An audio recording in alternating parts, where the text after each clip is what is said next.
Okay, वो screen lock है ना? हाँ। अच्छा चलो बच्चों स्टार्ट करते हैं। आज हम लोग ह्यूमन रिप्रोडक्शन का लास्ट पार्ट डिस्कस करेंगे।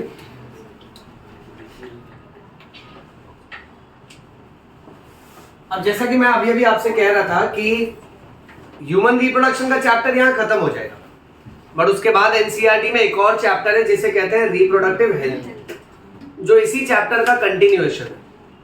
तो वो हम लोग है ना नेक्स्ट लेक्चर ऑनवर्ड्स कंटिन्यू करेंगे। आज इस चैप्टर के जो बचे कुछ मेन पॉइंट्स हैं उस पे हमको फोकस करना है।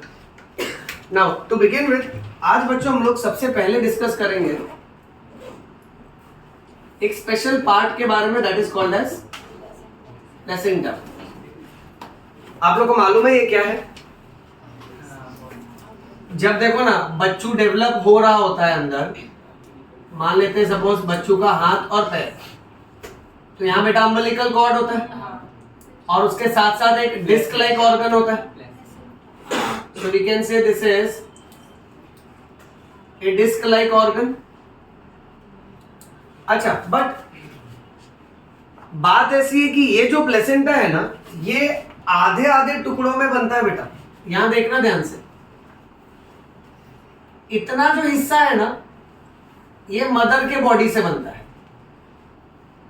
और इतना जो हिस्सा है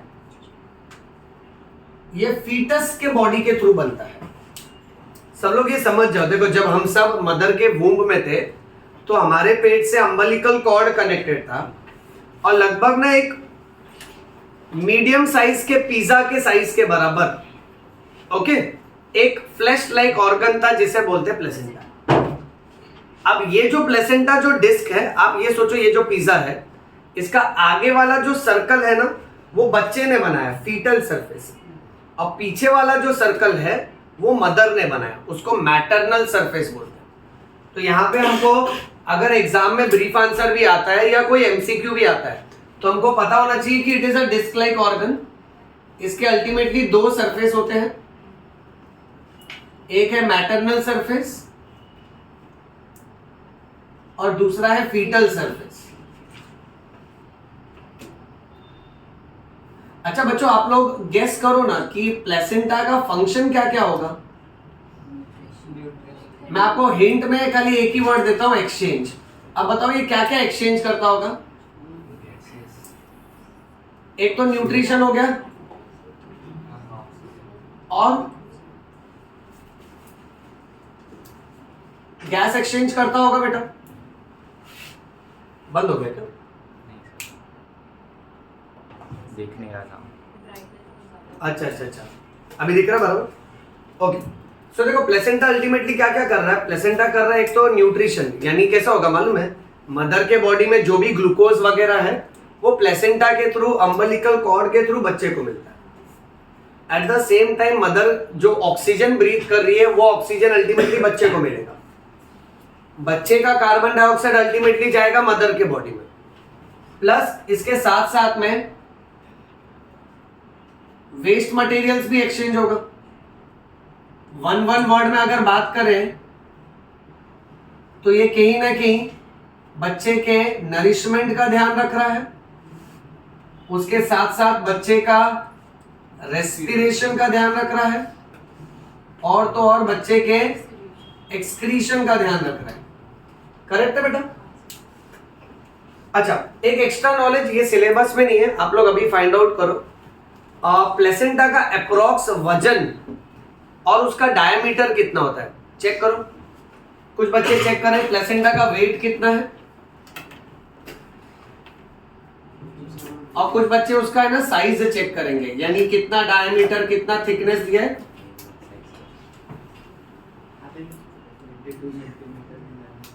22 सेंटीमीटर इन डायमीटर। ओके, और वेट 1.5 पाउंड्स दिया है। ओके, हाँ, यानी 1.5 पाउंड, यानी अप्रोक्सीमेटली कैसा है ना कि उसका हाफ करना पड़ेगा। ओके, तो अपने को केजी में आएगा, तो लगभग ये है ना 500 से लेके 700 ग्राम्स के आसपास का होगा। करेक्ट, यानी अप्रोक्सीमेटली ग्राम्स में लिखते तो बेटर रहेगा। और 22 सेंटीमीटर डायमीटर, अच्छा बच्चों 22 सेंटीमीटर डायमीटर यानी सोचो ना, ओके, एक अप्रोक्सीमेटली पिज्जा के साइज के बराबर गोल, ओके, इतना, और उसका वजन देखेंगे तो अंदाज से आधा किलो हुआ, 470 यानी 500 हुआ ना। सोचो वो जो साइज है ना, बच्चे के डिलीवरी के बाद इतना बड़ा एक फ्लैश का टुकड़ा निकलता है मदर के बॉडी से, और ये जो प्लेसेंटा है ये मदर और बच्चे के बीच का कनेक्शन है। अब एनसीईआरटी वाला पॉइंट कहता हूं, ये तो दो एक्स्ट्रा पॉइंट हो गया। एनसीईआरटी आपसे ये भी कह रहा है कि जब बच्चे का प्लेसेंटा बनता है, सो लेट्स से ये अम्बिलिकल कॉर्ड है और ये फीटल सरफेस है, सो बच्चे का जो सरफेस है ना उसमें से ऐसे फिंगर लाइक प्रोजेक्शंस बनते हैं बेटा, इसे बोलना है कोरियोनिक विलाय। बेटा इसे क्या बोलना है? कोरियोनिक विलाय। आपको पता होना चाहिए, डाइजेस्टिव सिस्टम में आपने पढ़ा है कि विलाय जो है वो फिंगर लाइक प्रोजेक्शन होता है। ओके, मैं ना आप लोग को एकदम सिस्टमैटिकली ये बता रहा हूं, इसको सुनो एकदम ध्यान से। ये है अम्बिलिकल कॉर्ड। एनसीईआरटी में ऐसा कोई डायग्राम नहीं दिया ज्यादा डिटेल में, तो अपने को आधे से ज्यादा चीज इमेजिन करनी पड़ती है बेटा। ओके, एंड लेट अस से सपोज फॉर एग्जांपल ये फीटस है।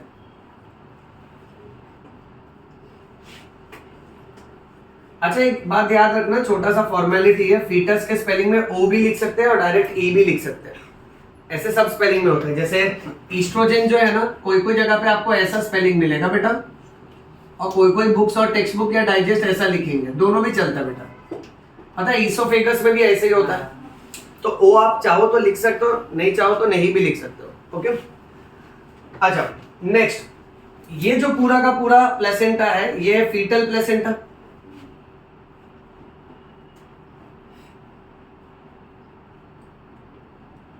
अब इसके आगे बनेगा मैटरनल प्लेसेंटा। तो सोचो मैटरनल प्लेसेंटा जिस हिसाब से यहां फिंगर लाइक प्रोजेक्शन है, तो उसमें उसका ऑपोजिट होल्स होगा बेटा। माइंड में इमेजिन कर सकते हैं सब लोग। यहां मैं लिख देता हूं ये मैटरनल प्लेसेंटेशन। अब पता है एनसीईआरटी ने क्या किया है? एनसीईआरटी ने हमको बताया है, इतना ज्यादा डिटेल में नहीं गया, कोरियोनिक विलाय लिख दिया और लास्ट में एक हाइफन टू वर्ड लिखा है कि भाई ये दोनों भी पार्ट का होता है इंटरडिजिटेशन। अब इंटरडिजिटेशन में मैं बायोलॉजी के हिसाब से ये जोड़ सकता हूं, डिजिट्स यानी उंगलियां बेटा, ठीक है। अगर मैं एक उंगलियों को दूसरी उंगलियों के साथ फंसा देता हूं तो ये इंटरडिजिटेशन हुआ। सो इंटर यानी एक फिंगर लाइक प्रोजेक्शन जो है वो बाकी के सरफेस के गैप में फिट हो रहा है बेटा, और इसका फिंगर लाइक प्रोजेक्शन इसके गैप में फिट हो रहा है। तो ये याद रखना, प्लेसेंटा पे अगर शॉर्ट नोट आया ना, तो पहले तो आसान भाषा में ये लिखने का कि भाई प्लेसेंटा जो है वो मदर और बच्चे के बीच का कनेक्शन है। सेकंड बात ये लिखो कि अप्रोक्सीमेटली सर्कल डिस्क की तरह होता है। अगर एक्स्ट्रा पॉइंट याद रहा तो ये भी मेंशन कर सकते हो कि अंदाज से ये आधे किलो का होता है, 22 सेंटीमीटर इसका डायमीटर है।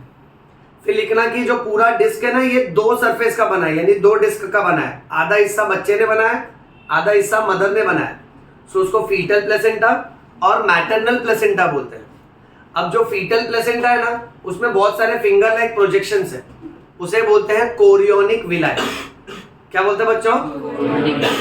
ये कोरियोनिक विलाय और ये दोनों आपस में इंटरलॉक होते हैं, इसको इंटरडिजिटेशन बोलते हैं। क्या बोलते हैं बेटा? इंटरडिजिटेशन। और प्लेसेंटा का फंक्शन यहाँ पे तो हमने वर्ड्स में लिखा है, थोड़ा इसको डिस्क्राइब करके लिखना कि मदर के बॉडी में जितने भी ग्लूकोज, विटामिन, अमीनो एसिड्स है, प्लेसेंटा में से एक्सचेंज होके अम्बिलिकल कॉर्ड से जाके बच्चे को मिलता है। बच्चे के बॉडी में जितना भी यूरिया, अमोनिया, यूरिक एसिड, जो भी वेस्ट प्रोडक्ट बन रहा है वो अम्बिलिकल कॉर्ड से जाके प्लेसेंटा से जाके मदर के किडनी में जाता है, वहां से एक्सक्रीट होता है। बच्चे के बॉडी में जो कार्बन डाइऑक्साइड है वो मदर के बॉडी में जाएगा, मदर के लंग्स में जो ऑक्सीजन आया है वो अल्टीमेटली बच्चे के बॉडी में आएगा। तो ये वर्ड्स को भी एक एक दो लाइन में डिस्क्राइब करना है।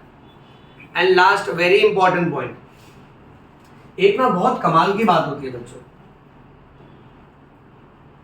कई बार ये देखा गया है बच्चे के सेल्स मदर के बॉडी में जाते हैं और मदर के डैमेज्ड टिश्यू को हील करते हैं। सोचो ऐसा भी होता है। हर बार हम लोग जब सोचते हैं ना कि यार प्रेगनेंसी यानी बच्चा तो मदर का एक तरह से नुकसान कर रहा है, उनका ऑक्सीजन भी खींच रहा है, नरिशमेंट भी खींच रहा है, बट ऐसा नहीं होता है।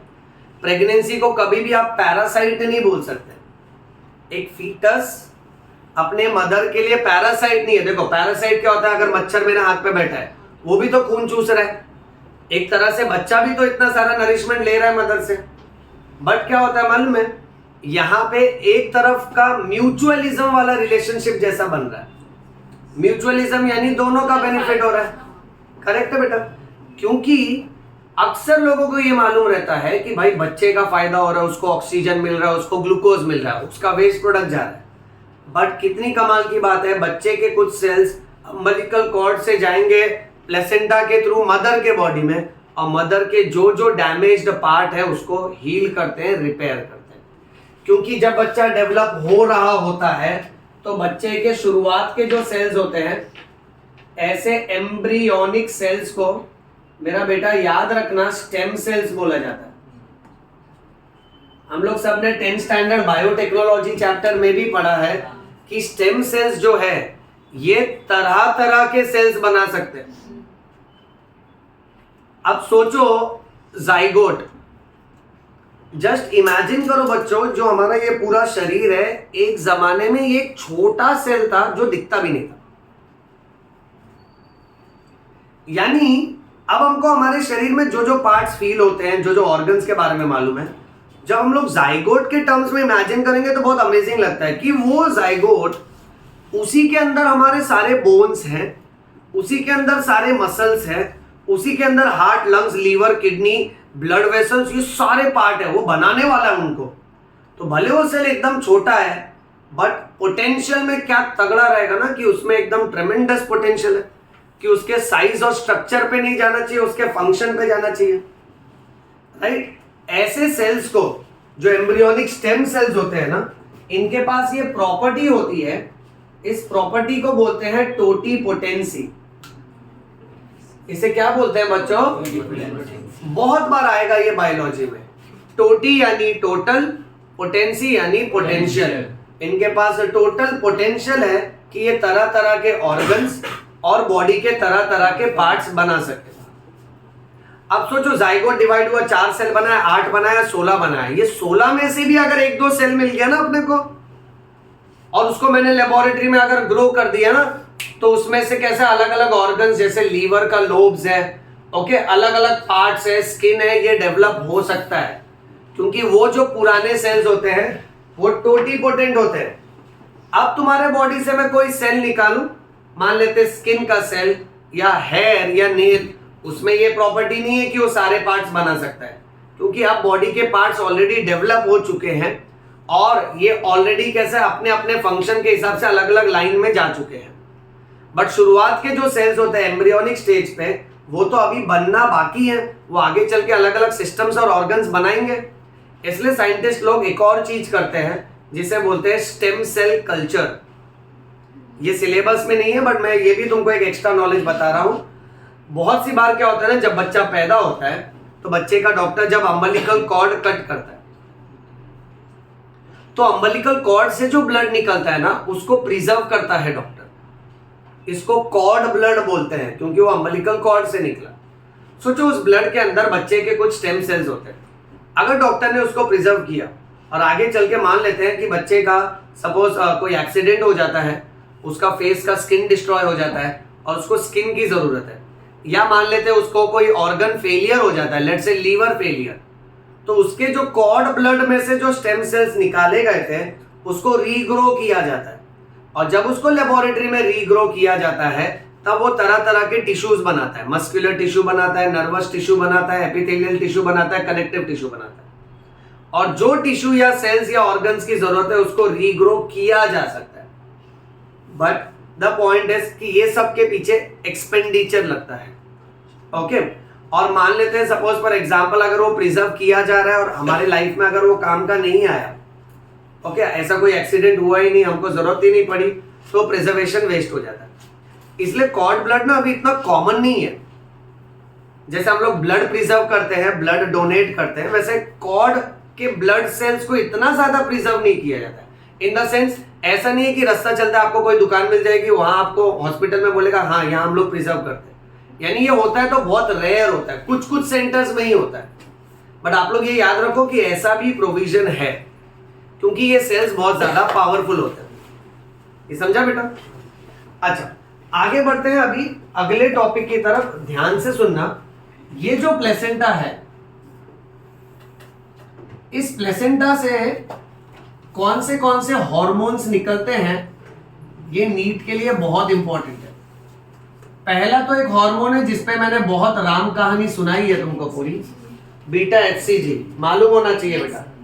अब फुल फॉर्म के हिसाब से this is beta human chorionic gonadotropin. सिर्फ नाम याद रख रहे हैं, देखते जाओ। दूसरा एक हार्मोन है HPL, ह्यूमन प्लेसेंटल लैक्टोजन। अच्छा, इसके अलावा थोड़ा बहुत ईस्ट्रोजन और प्रोजेस्टेरोन।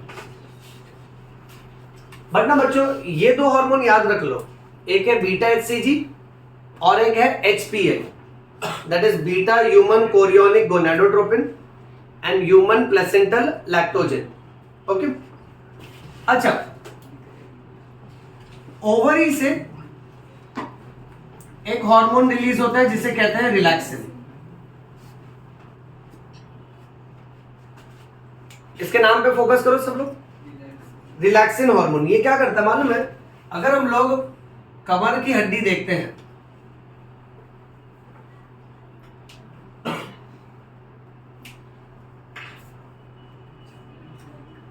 पता है यहां बीच में कार्टिलेज होता है, इसे कहते हैं प्यूबिक सिम्फाइसिस। अरे मैं इसे ड्रॉ क्यों कर रहा हूं? वो स्केलेटन किधर है? उस क्लास में सर मैम वो स्केलेटन देना ना छोटा वाला। हाँ, सामने वाले क्लास में। बच्चों, हमारे कमर के हिस्से को प्यूबिक बोलते हैं। Okay, hip bone is called as pubic bone. और ये जो प्यूबिक बोन है, जैसे आप बैठे हो ना, आपका ये लेट्स से राइट साइड का प्यूबिक बोन और लेफ्ट साइड का, ये मिड लाइन में आके फ्यूज होता है, बट इसको बीच में जोड़ के रखने के लिए कार्टिलेज होता है।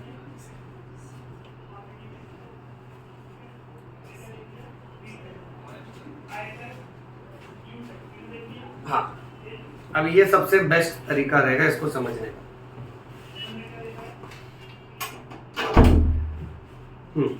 अब बच्चों, अगर एक इंसान को हम लोग सोते हुए पोजीशन में इमेजिन करते हैं, स्टैंडिंग पोजीशन में आप लोग देख सकते हो कि कमर का ये आधा हिस्सा है और यहाँ आधा हिस्सा है। ओके, यानी जैसे हम लोग अपने बॉडी में इमेजिन करें तो यहाँ से आधा बोन है और इस तरफ से आधा बोन है, तो पूरा रिंग बनता है। अब अगर यहाँ से आप देखो तो ये हिप के अंदर पूरा का पूरा रिंग है बच्चों। ओके, अब एक वुमेन जब डिलीवर करती है तो डिलीवरी में when a women is lying down, okay, so in lying down position कैसा है ना कि ये प्यूबिक बोन ये आधा हिस्सा है बेटा और ये आधा हिस्सा अलग है। अब ये जुड़ा है मिड लाइन में, यानी मैं आपको ये वाला पॉइंट बोल रहा हूं। अब ये स्टैंडिंग पोजीशन में ये पॉइंट यहां आएगा ना बच्चों, इसको बोलते हैं प्यूबिक सिम्फाइसिस। तो यहां मैं तुमको वही समझाने की कोशिश कर रहा था कि आधा हिस्सा एकदम बॉडी के मिड लाइन में जुड़ता है, उसको प्यूबिक सिम्फाइसिस बोलते हैं। अब बात कैसी मालूम है? एक डिलीवरी वाले पोजीशन में when a female is lying down, तो ये प्यूबिक सिम्फाइसिस ये तो पूरा गोल बना दिया बेटा, करेक्ट है? यानी अगर इफ आई लाई डाउन तो मेरा आधा प्यूबिक बोन है ऐसा और आधा प्यूबिक बोन है ऐसा, तो इसके अंदर के कैविटी में यूट्रस है जिसके अंदर बच्चा है। अब जब एक औरत बच्चे को जन्म देती है तो सोचो ये प्यूबिक बोन जो मिडलाइन में ऐसा आया है, रिलैक्सिन हार्मोन क्या करता है? इसके कार्टिलेज को रिलैक्स करता है ताकि ये थोड़ा बड़ा हो जाए। यानी अब आपको ऐसा सोचना है कि लाइंग डाउन पोजीशन में यहां से हिप बोन, यहां से हिप बोन, तो इतनी जगह अंदर। अब ये मेरे नाखून की तरफ यहां पे बीच में कार्टिलेज है। अब ये कार्टिलेज थोड़ा सा रिलैक्स होगा तो ये और खुल जाएगा, और खुल जाएगा तो इनर डायमीटर बड़ा हो जाएगा। इस पे एमसीक्यू बनता है, ये मैं वर्ड टू वर्ड लिखता हूं। रिलैक्सिन नाम का हार्मोन ये निकलता है ओवरी से और ये क्या करता है, इसका नाम ऐसा रखा है क्योंकि ये रिलैक्स करता है प्यूबिक सिम्फाइसिस को, और प्यूबिक सिम्फाइसिस अगर एक बार रिलैक्स हो जाए तो इसके वजह से हमारे पेल्विस का अंदर का डायमीटर बड़ा हो जाएगा बेटा, और एक बार अंदर का डायमीटर इंक्रीज हो जाएगा सो ये चाइल्ड बर्थ के प्रोसेस में हेल्प करेगा। अच्छा, नेक्स्ट एक और बात ये याद रखते बेटा कि सोचो ऐसे कुछ हॉर्मोन्स हैं जो नॉर्मली फीमेल के बॉडी में रिलीज होते हैं बट प्रेगनेंसी के टाइम काफी ज्यादा बढ़ जाते हैं। सो हॉर्मोन्स जो प्रेगनेंसी के टाइम पे काफी ज्यादा बढ़ जाते हैं, इसमें सबसे मेन हार्मोन है थायराइड हार्मोन। इसके साथ साथ में pregnancy hormone that is progesterone.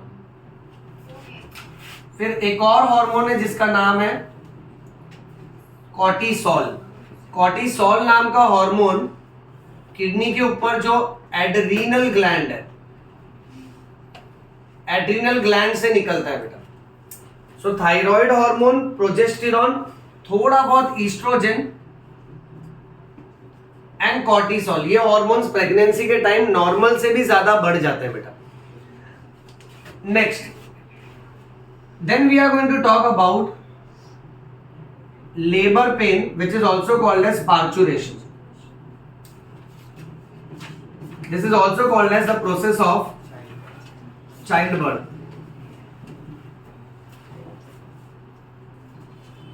Okay, अभी ना मेरी बात एकदम ध्यान से सुनना बच्चों कि जैसे 9 मंथ्स कंप्लीट हो जाते हैं ना, 9 महीने हो जाते हैं, तो बच्चा क्या करता है, मदर के बॉडी को एक सिग्नल भेजता है, और फिर उसके बाद मदर के बॉडी में क्या क्या चेंजेस आते हैं और डिलीवरी कैसे स्टार्ट होता है वो हम समझेंगे।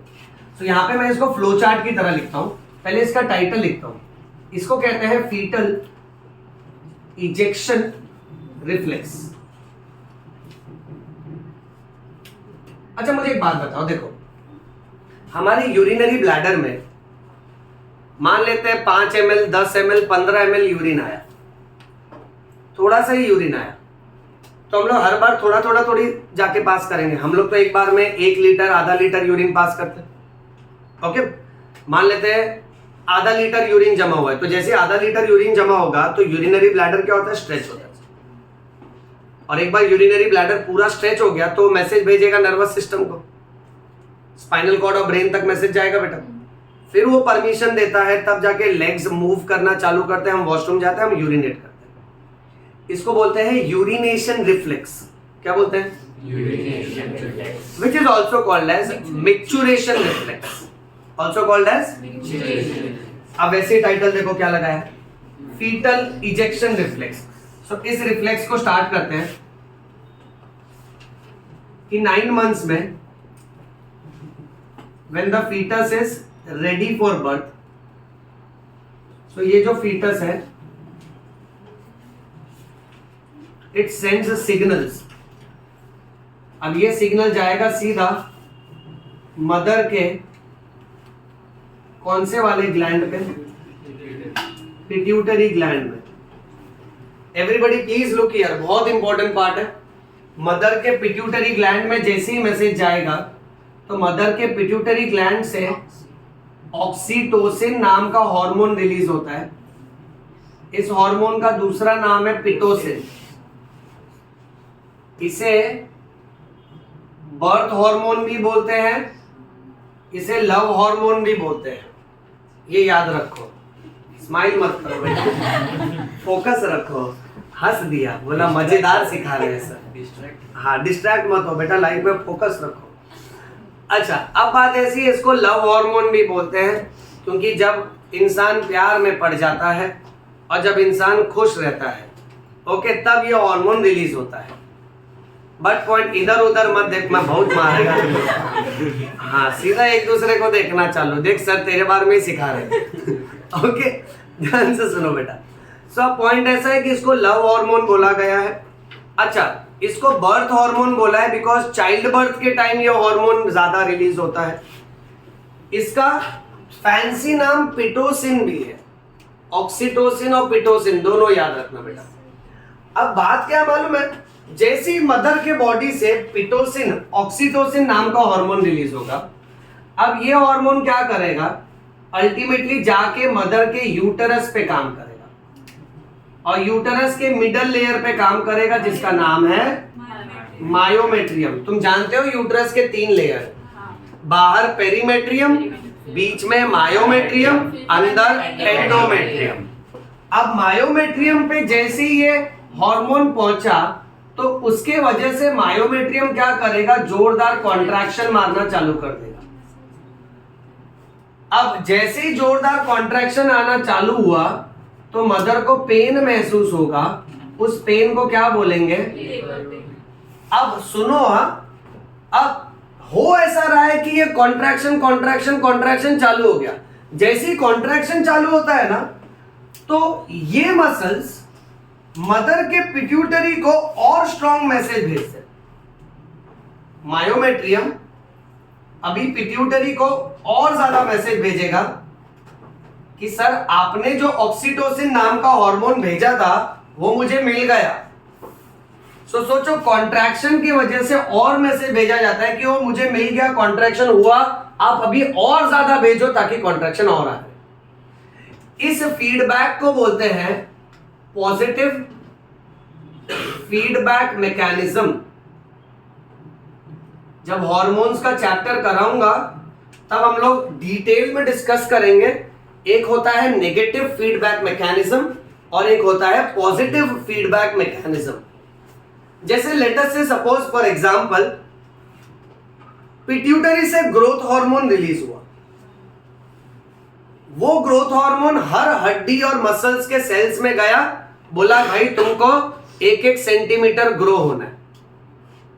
सो हर हड्डी और मसल्स को ग्रोथ हार्मोन मिला, वो पिट्यूटरी को मैसेज भेजता है कि सर आपने ग्रोथ हार्मोन भेजा, वेरी वेरी थैंक यू, अब उसको भेजना बंद कर दो नहीं तो ग्रोथ ज्यादा ही होते जाएगा, फिर हम जायंट बन जाएगा। तो उस उम्र के अनुसार जितना ग्रोथ चाहिए था वो हो गया, तो जरूरत पड़ने पे ये लोग पिट्यूटरी को मैसेज भेजते हैं, तो पिट्यूटरी क्या करता है, ग्रोथ हार्मोन को स्टॉप करवाने वाले हार्मोन छोड़ता है। तो ये क्या हो गया, ये नेगेटिव फीडबैक हुआ कि जैसे ही केमिकल्स रिसीव हुआ ये लोग हायर सेंटर को मैसेज भेज रहे कि भाई बस कर दे अभी, that is negative feedback. But यहां कौन सा फीडबैक, यानी जैसे ही केमिकल रिसीव हुआ एक रिएक्शन मिला तो ये लोग हायर सेंटर को मैसेज भेज रहे कि और भेजो, ऐसा और रिएक्शन चाहिए अपने को, तब हम इसको बोलेंगे पॉजिटिव फीडबैक। समय समय के साथ साथ ये लेबर पेन और ज्यादा क्या होगा, स्ट्रॉन्ग होगा। अच्छा, उसके बाद भी एक बार कॉन्ट्रैक्शन स्टार्ट होगा ना, जैसा कि मैं लास्ट क्लास में आपको समझाता था, उसके बाद भी बच्चे का जन्म नहीं होता। इसमें सबसे ज्यादा मेन होता है शो टाइम, याद है तुमको? शो का मतलब होता है, इसको वाटर ब्रेक भी बोलते हैं, इसको रप्चर ऑफ मेम्ब्रेन भी बोलते हैं। तो बच्चे के आजू बाजू में जो मेम्ब्रेन है वो ब्रेक होता है, उसके अंदर जो फ्लूइड है वो रिलीज होता है, और वो फ्लूइड रिलीज होने के बाद मदर विल एक्सपीरियंस दैट कि पेन के साथ साथ जो थाइस का हिस्सा है वो हद से ज्यादा मॉइस्ट हो जाएगा, और फिर उसके बाद डिलीवरी स्टार्ट होता है। बट डिलीवरी को भी साइंटिस्ट लोगों ने क्या किया ना, स्टेजेस में डिवाइड किया। अब इसमें जो स्टेज 1 है उसमें सिर्फ डायलेशन होता है सर्विक्स का। मैंने लास्ट लेक्चर में आपको एक एक्स्ट्रा नॉलेज दिया था कि जब भी एक फीमेल हॉस्पिटल में एडमिट होती है, ओके, अगर रात 12 बजे भी उसको एडमिट किया हॉस्पिटल में, तो दूसरे दिन सुबह 7 बजे 8 बजे तक उसको हल्का हल्का पेन रहेगा। रिलेटिव्स रेस्टलेस हो जाएंगे कि यार हम तो 12 बजे लाए, 8 बजे तक अब तक डिलीवरी नहीं कराया डॉक्टर ने। सो डॉक्टर डिलीवरी नहीं कराता है, कुदरत डिलीवरी करवाती है। डॉक्टर सिर्फ खड़े रह के मॉनिटर करता है कि अगर कोई चीज गलत हो गया तो मैं हेल्प करूंगा, बट डॉक्टर कुदरत के काम में टांग नहीं अड़ाता है, क्योंकि डिलीवरी का मैक्सिमम रोल जो है वो नेचर का है। कुदरती तौर पे जब सबसे ज्यादा कॉन्ट्रैक्शंस आएंगे तभी डिलीवरी होगा। तो ऐसा कुछ टाइमिंग नहीं, आप हॉस्पिटल 12 बजे आए तो आप एक्सपेक्ट कर रहे हो कि आधे घंटे के अंदर 5 मिनट के अंदर मेरा काम हो जाना चाहिए। ओके, सो ये कैसा है, ये नेचर पे डिपेंडेंट होता है। अब आधे से ज्यादा टाइम फीमेल को लगता है सर्विक्स के डायलेशन में, यानी फीमेल का यूटरस और उसके बाद वजाइना। तो यूटरस और वजाइना के बीच में जो सर्विक्स है, सर्विक्स स्टार्टिंग में बहुत पतला रहता है। अब जैसे जैसे बच्चा नीचे सरकते जाता है ना, सर्विक्स ओपन होते जाता है। ओके, अब ये सर्विक्स अगर 10 सेंटीमीटर से ज्यादा डायलेट हुआ तब जाके लेबर का फर्स्ट स्टेज यूजुअली कंप्लीट होता है। तो सर्विक्स ज्यादा से ज्यादा ओपन हो जाना चाहिए, ये फर्स्ट इंपॉर्टेंट सिम्टम है। अच्छा, स्टेज 2। स्टेज 2 में क्या होता है? अल्टीमेटली स्टेज 2 को एक्सपल्शन बोलते हैं, यानी इस वाले स्टेज में एक्चुअली बच्चे का जन्म होता है। और हमको ये याद रखना है कि मोस्टली जब बच्चा पैदा होता है ना, तो बच्चे का पहले सिर बाहर आता है। ओके, अगर बच्चे का प्रेजेंटेशन उल्टा है, ओके, तो कुछ कुछ केसेस में बच्चे के हिप्स बाहर आते हैं, बट ज्यादातर बच्चे के सिर बाहर आते हैं। यानी आप ऐसा एक अंदाज अप्रोक्सीमेट 10 में से 8 बच्चे के सिर के थ्रू पैदा होते हैं, यानी सबसे पहले सिर बाहर आएगा। एक आधे बच्चे ऐसे होते हैं जिनका पहले हिप्स वाला पार्ट बाहर आता है। अब यही समाज क्या कहता है कि जिसका हिप्स पहले बाहर आता है तो बोलते हैं कि ये उल्टा पैदा हुआ है। तो अगर हम लोग सोसाइटी में ऐसा कोई लैंग्वेज सुनते हैं जहां लोग बोलते हैं कि ये उल्टा पैदा हुआ है, तो उसका मतलब ये होता है कि जब इसका डिलीवरी हो रहा था तब इसका सिर वाला पार्ट पहले बाहर नहीं आया, इसका हिप्स वाला पार्ट पहले बाहर आया। इससे संबंधित एक बहुत ही बुरी अफवाह ये है कि लोग कहते हैं अगर कोई उल्टा पैदा हुआ है तो अगर किसी को कमर दर्द है तो वो अगर उसको लात मारेगा तो कमर दर्द ठीक हो जाता है। हंसो नहीं, ये जोक नहीं है बेटा, ये भारत का सच भी नहीं है बेटा, ये भारत का एक अफवाह है। हमारे कंट्री में लोग ऐसा मानते हैं, बट ऐसा ट्रू नहीं है। जो उल्टा पैदा है गांव साइड ऐसे ही चलता है, किसी को कमर दर्द है तो वो लोग जाके एक्सरे नहीं करवाते। हड्डी का डॉक्टर कौन होता है उनको ये भी नहीं मालूम रहता है। ऑर्थोपेडिक सर्जन कौन है, they are not aware of it. They are like, पड़ोस के घर में देखो वो उल्टा पैदा हो, उसको बुलाओ, हाँ, उसको बोलो लात मारने के लिए। सो ये याद रखना। अब फैक्ट ये कह रहा है आपको कि अगर ये यूटरस, ये वजाइना, यहां देखो बच्चों, अगर बच्चा ऐसा है तो इसका पहले हिप्स का पार्ट बाहर आएगा ना। बट यही मामले में अगर हम लोग ऐसा इमेजिन करते हैं कि ये यूटरस, ये वजाइना, अगर ये बच्चों कुछ ऐसा है बेटा, तो इसका सिर पहले बाहर आएगा। ऐसे लोगों को समाज बोलता है कि ये सीधा पैदा हुआ, इसको बोलते हैं कि ये मतलब जो अंदर सीधा बैठा है उसको उल्टा बोलते हैं, जो अंदर उल्टा बैठा है उसको सीधा। हाँ, तो देखो ये कैसा है कि बायोलॉजी और सोसाइटी ये थोड़ा अलग अलग चलता है, क्योंकि सोसाइटी का अलग ही एनसीईआरटी है, ठीक है। तो ये संभालना बेटा, अगर आप कहीं भी ऐसा सुनो तो समझ जाना वो प्रेजेंटेशन ऑफ फीटस है। फीटस कौन से प्रेजेंटेशन में अलाइंड है उसके हिसाब से बात किया जाता है। अच्छा, सेकेंड वाले स्टेज में क्या होता है ना, बच्चे का जन्म हो जाता है। फिर उसके बाद थर्ड वाले स्टेज में इसको आफ्टर बर्थ बोलते हैं। इस टाइम पे प्लेसेंटा निकलता है। ध्यान से सुनना, एक बार बच्चा बाहर आ गया ना, फिर अम्बिलिकल कॉर्ड बाहर आता है, उसके बाद प्लेसेंटा भी बाहर आना चाहिए। सोचो, प्लेसेंटा का अगर छोटा टुकड़ा भी मदर के यूट्रस में रह गया ना, तो डिलीवरी के बाद मदर को बहुत हेवी ब्लीडिंग होगा वजाइना से, बहुत बड़ा कॉम्प्लिकेशन हो जाता है ये। इसलिए डॉक्टर लिटरली बहुत से केसेस में डॉक्टर्स क्या करते हैं ना, they put their hands into the female genital tract and they make it a point, either hands और डिफरेंट टाइप्स ऑफ स्कूप, उनके पास इंस्ट्रूमेंट्स होते हैं, और अंदर से प्रॉपर स्कूप करते हैं कि प्लेसेंटा का पूरा सेक्शन बाहर आना चाहिए। नॉर्मली कैसे प्लेसेंटा खुद ही बाहर रिलीज हो जाता है, इसको बोलते हैं birth of placenta. After birth of foetus there is birth of placenta. फिर क्या होता है ना, डॉक्टर वेट करता है बच्चे के रिस्पॉन्स का। इसमें एक छोटा सा एक्ट किया जाता है हॉस्पिटल में। डॉक्टर्स के पास एक सक्शन मशीन होती है, उससे कनेक्टेड एक पतला पाइप होता है। वो पतला पाइप और सक्शन चालू किया जाता है। पतला पाइप बच्चे के नाक में और मुंह में डाला जाता है, क्योंकि बच्चे के नाक और मुंह में अगर कोई पानी या चिपचिपा म्यूकस है, ओके, तो वो सबका सब सक्शन मशीन सब कर लेता है। कई बार इतना बुरा होता है ना कि बच्चा जिस पानी में है, बच्चे के आजू बाजू में जो पानी है, उसी में बच्चे का यूरिन और स्टूल होता है। अब बच्चा स्टार्टिंग में जब स्टूल पास करता है तो ग्रीन कलर का स्टूल्स पास करता है, उसको मेकोनियम बोलते हैं। अब बहुत रेयरली ऐसा होता है, बहुत बुरा होता है कि बच्चा अपना ही स्टूल्स स्वॉलो कर लेता है। अब ऐसे टाइम पे बच्चे को सांस लेने में तकलीफ होती है। इसलिए अगर बच्चे के नाक या मुंह में किसी भी तरह का फ्लूइड या स्टिकी डिस्चार्ज गया है, तो जन्म होते बराबर डॉक्टर क्या करते हैं, सक्शन मशीन की मदद से उसका सक्शन कर लेते हैं। और इसीलिए मोस्ट ऑफ द टाइम्स आप बहुत सारे वीडियोस में या फिर इधर उधर देखोगे कि डॉक्टर बच्चे को यूं उल्टा भी पकड़ते ताकि सारा का सारा फ्लूइड ग्रेविटेट हो जाए नीचे की तरफ। ओके, अब ये उल्टा पकड़ना कोई रूड पोजीशन या कुछ रूड हरकत नहीं है, ये एक बहुत ही डूड हरकत है जहां डॉक्टर अपना सिलेबस अच्छे से पढ़ा है, उसको मालूम है वो क्या कर रहा है। अच्छा, अगेंस्ट दिस फिर कैसे ना, जब बच्चा रोने लगता है doctor realises that there are signs of life, कि बच्चा इंडिपेंडेंटली ब्रीथ कर रहा है, हार्ट रेट भी परफेक्ट है, रो भी रहा है, हाथ पैर भी हिला रहा है।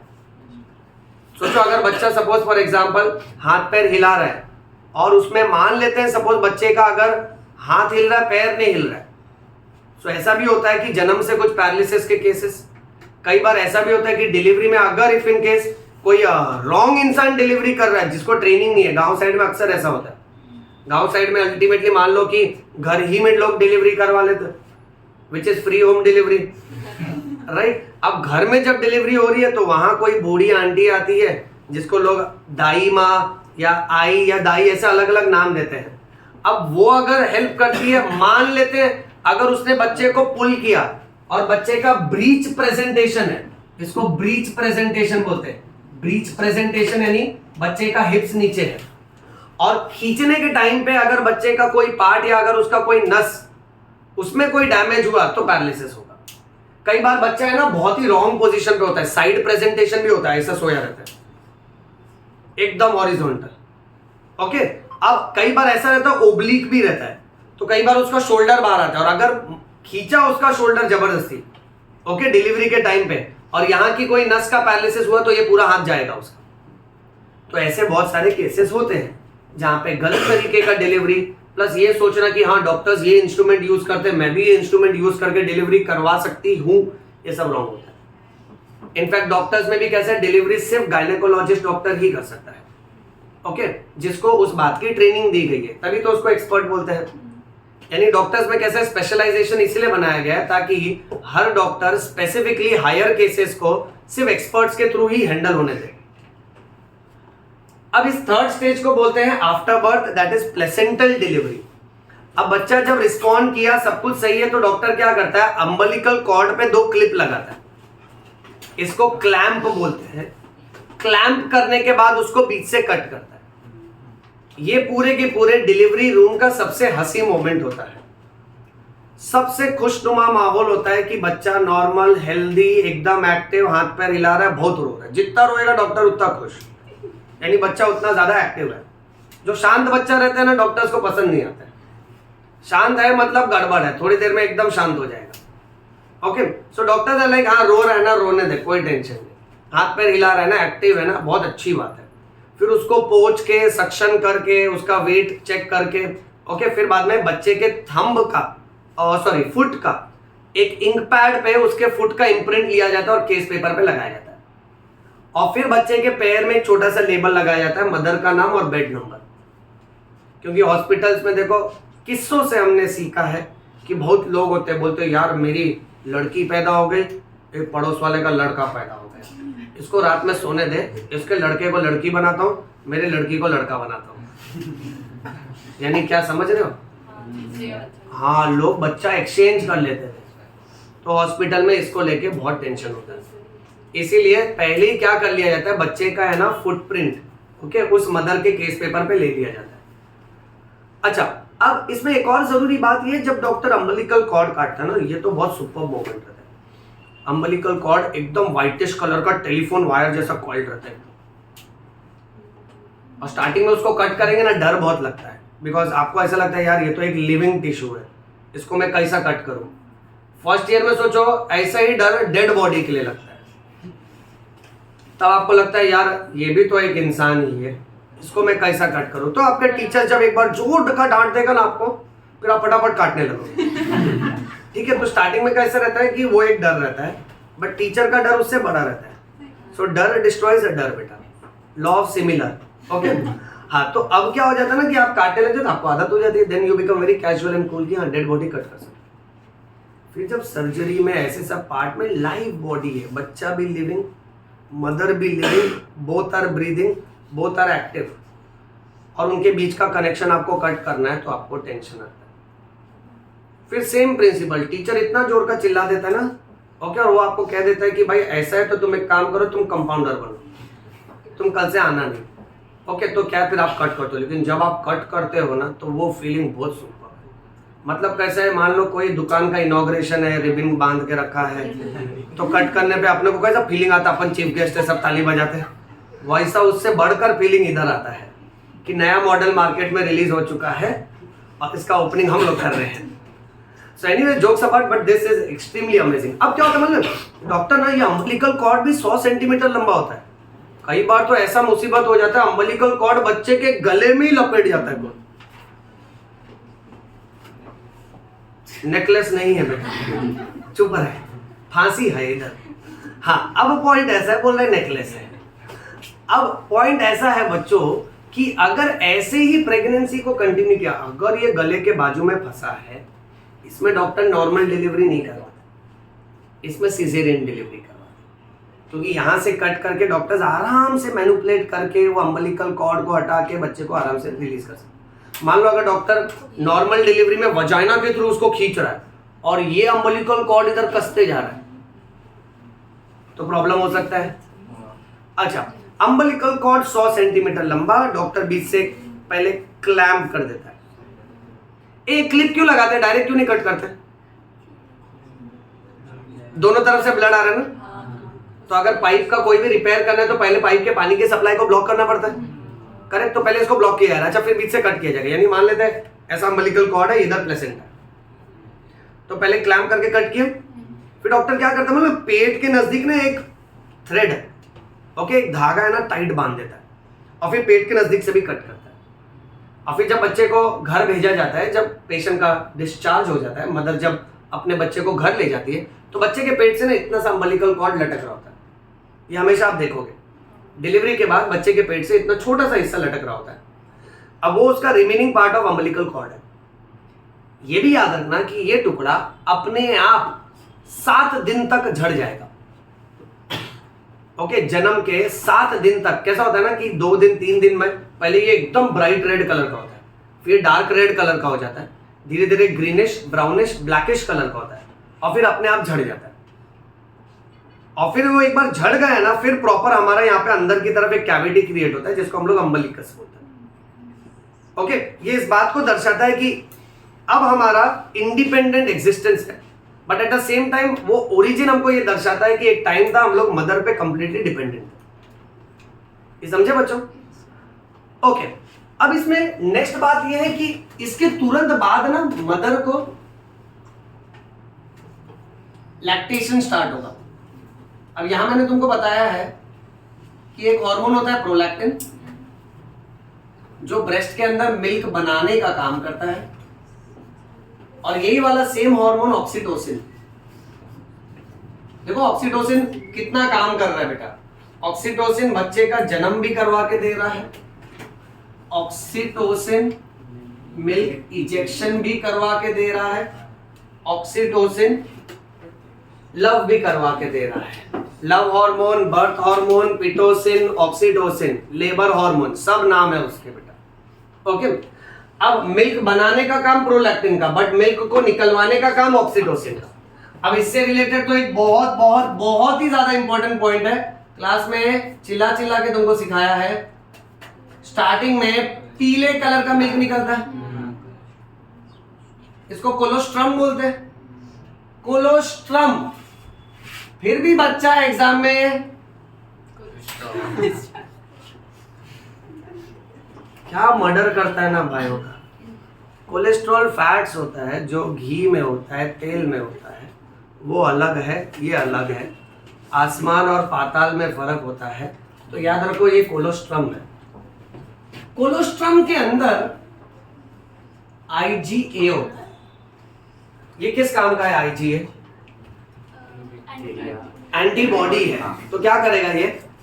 बच्चे को नरिशमेंट देगा कि इम्यूनिटी देगा? हाँ, इससे कोई पोषण नहीं मिलता बच्चे को, नो न्यूट्रिएंट। ये रेडीमेड एंटीबॉडीज है, इसको इम्यूनोग्लोब्यूलिन अल्फा बोलते हैं। क्या बोलते हैं बेटा? Immunoglobulin alpha. रेडीमेड एंटीबॉडी बच्चे को प्रोटेक्ट करता है, तो ये याद रखने का। नेक्स्ट जनरल नॉलेज सब लोग याद रखना कि that every mother should breast feed the child at least for 6 months। देखो कोई 8 months 9 months ब्रेस्ट फीड करता है, उससे ज्यादा करता है चलेगा, बट मिनिमम कितना ब्रेस्ट फीडिंग करना चाहिए? 6 months। देखो कैसा, ये पॉइंट मैंने तुमको क्यों बोला, ये अभी नहीं है सिलेबस में। ओके, इस टॉपिक में बताई गई बहुत सारी सामाजिक बातें तुमको बुक्स में नहीं मिलेगी। तुम लोग तो ये रियलाइज करोगे कि अरे बुक में तो बहुत कम दिया, ये तो 2 या 3 लेक्चर में खत्म हो जाएगा।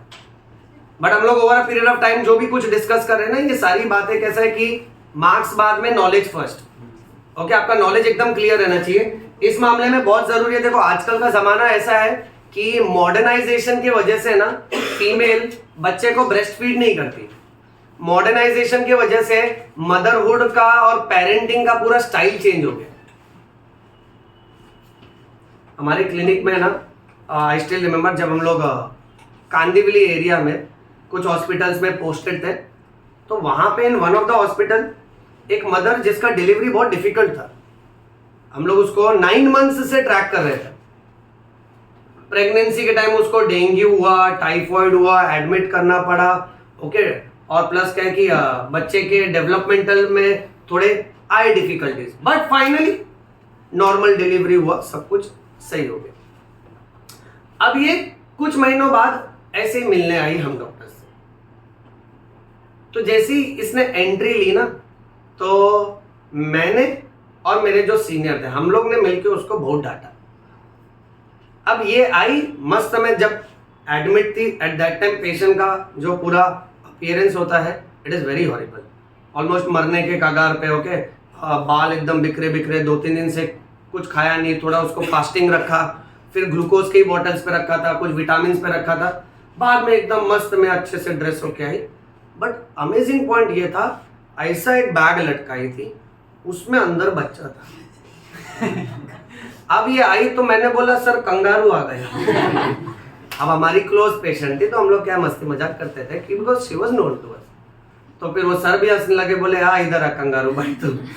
फिर सर उसको है ना बहुत चिल्लाए। सर उसको बोले कि सर तुमको सही बोल रहे हैं कि तुम ये बेबी बैग क्यों लगाई हो। तो उसने बोला doctor this is very comfortable for me. She was educated mother. Okay, तो बोली दिस इज वेरी कंफर्टेबल। तो डॉक्टर ने बोला तुम्हारा डिलीवरी कैसा हुआ है मालूम है ना तुमको? Okay, so you don't care for your child. तो उसने बोला आई केयर फॉर द चाइल्ड। आप ऐसा क्यों बोल रहे? तो डॉक्टर ने बोला हाथ नहीं है क्या तेरे को? हाथ में पकड़ना चाहिए ना बच्चे को, बैग में क्यों डालिए? कोई सामान है क्या? Now this was a conversation which I felt that कि मतलब कैसे उन्हीं को क्यों बोला, क्योंकि वो नोन सर्कल की थी, she was a known patient. बाकी जो करे उसका पर्सनल लाइफ। अब वहां पे ना उन्होंने सीनियर डॉक्टर ने एक बात बहुत प्यारी बोली, बोला कि देखो कैसे ना कि अगर मदरहुड में हो ना तो मॉडर्नाइजेशन भूल जाने का। इफ द बच्चों demands feeding okay and wherever you are you should always breast feed the child at least for 6 months। Now in time of today mother doesn't breast feed the child. She is like okay मैं car में जा रही हूँ या फिर मैं train में जा रही हूँ, ठीक है, बच्चा रो रहा है तो दूध का आर्टिफिशियल बॉटल उसके मुंह में लगा देते हैं। अब सर ने वो बात बहुत सही उनको बोला था कि ये मॉडर्नाइजेशन टेक्निक, देखो दूध के अलग अलग पाउडर हम भी आपको लिख के दे सकते हैं, बट जो कुदरती है वो कुदरती है, उसका कोई रिप्लेसमेंट नहीं होना चाहिए। तो सर ने उसको ये समझाया। सर ने उसको बोला कि यार एक बच्चा हुआ है तुमको, वो भी इतना डिफिकल्टी के बाद, तो उसको रखो ना अच्छे से, क्यों ये मॉडर्नाइजेशन का आप तरीका लेकर घूम रहे हो? सोचो गांव साइड में हमारा जो प्रिमिटिव लिविंग है वो तो कितना सिंपल हुआ करता था।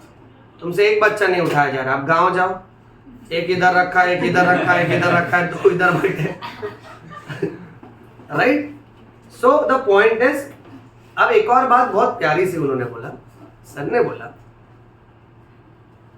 जिंदगी में है ना लाइफ ओके, जो हम लोग बायोलॉजी में पढ़ते हैं, सेल्स, टिश्यूज, ऑर्गन्स, ओके, इससे हमको एक ये समझना चाहिए कि जब एक मदर हमारे साथ लेट्स से हमारे शरीर पे फिजिकली हाथ रखती है in sadness situation, so we feel motivated, we feel protected. जब रोड क्रॉस करने के टाइम वही हाथ मदर अगर कस के पकड़ लेती है okay, we feel safe. Okay गलती करने पे वही हाथ जब कस के पकड़ के मरोड़ देती है तो वी फील कि शी इज डायरेक्टिंग अस, यानी यहां पर ये कहा जा रहा है, इसको बोलते हैं non verbal body language. Non verbal यानी बिना कहे, स्किन टू स्किन के कनेक्शन के थ्रू भी, whether it is a light touch, whether it is a pressure और it is any other forms of communication, ये भी होता है। तो जब आप बच्चे को पकड़ते हो ना, जब आप बच्चे को टच करते हो तो आपका और उसका स्किन के वजह से ही हार्मोन और इमोशन बॉन्डिंग होता है।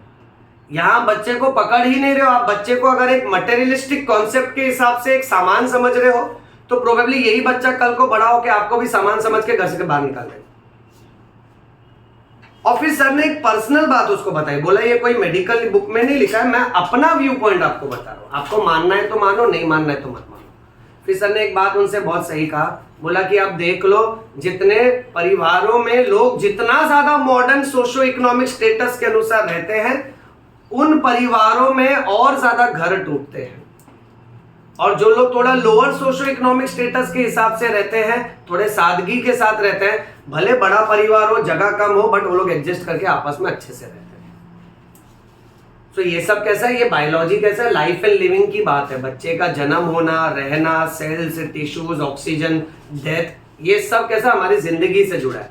तो अपने को मार्क्स के साथ साथ ये नॉलेज वाली बातें अच्छे से समझनी चाहिए बच्चों। ओके चलो मूविंग ऑन। फिर नेक्स्ट जनरल नॉलेज हमको ये याद रखना है, the minimum gap between two pregnancy should be at least how many years? ये बेटा ये बहुत जरूरी है, इसको मैं इन्वर्टेड कॉमास में लिख देता हूं और 2 बार अंडरलाइन कर देता हूं। 2 बच्चों के बीच में गैप कितने साल का होना चाहिए? 3 साल। ये पॉइंट समझ रहा है तुमको? समझो 2023 में 2023 में एक मदर ने एक बच्चे को जन्म दिया, और अगर उसको डिजायर है कि हमारा और एक बच्चा होना चाहिए, सो बच्चा कौन से साल में जन्म लेना चाहिए? एटलीस्ट 2026 या उसके बाद, करेक्ट ना? कि 2024 बेटा, एक के पीछे एक लड़ी लगा देते हैं, ऐसा नहीं होना चाहिए। हंसो नहीं, सुनो, काम की बात बता रहा हूं। हाँ मजाकिया अंदाज है वो, सर का मिजाज है वैसा। इंटेंशन समझो, सर तुमसे क्या कह रहे हैं? सर कह रहे हैं कि 2 बच्चे के बीच में अगर 3 साल का गैप होगा, और मान लेते 2 बच्चे अगर कंटिन्यूस पैदा हो गए, मान लेते 2 क्या, मान लेते 10 बच्चे कंटिन्यूस पैदा हो गए, 2023 से लेकर 2033 तक 10 बच्चे हो गए, सपोज। अभी सबकी अपनी अपनी मर्जी ना, कोई जबरदस्ती है क्या बेटा? देश आजाद है। अब पॉइंट एक और चुप रहेगा तू, शांत रहना जरा, हंसा मत। हाँ ओके नेक्स्ट 10 ही ठीक है, चुप रहो। मान लेते सब जुड़वा हुआ है, 20 हो गए बस। अच्छा अब पॉइंट ऐसा है कि अगर एक के पीछे एक मदर बच्चे को जन्म देगी तो मदर का हेल्थ कितना कॉम्प्रोमाइज होता है। नॉर्मल डिलीवरी में जो ब्लीडिंग होता है ना, आप वजाइना से वो ब्लड देख के ना चक्कर खाओगे, 2 दिन तक तो उठोगे नहीं। ये कॉमन स्टोरी है। जब एक बेचारा जूनियर डॉक्टर भी डिलीवरी रूम में जाता है ना, इसमें डेड बॉडी तक की तो आदत हो जाती है, first year, second year, third year तक।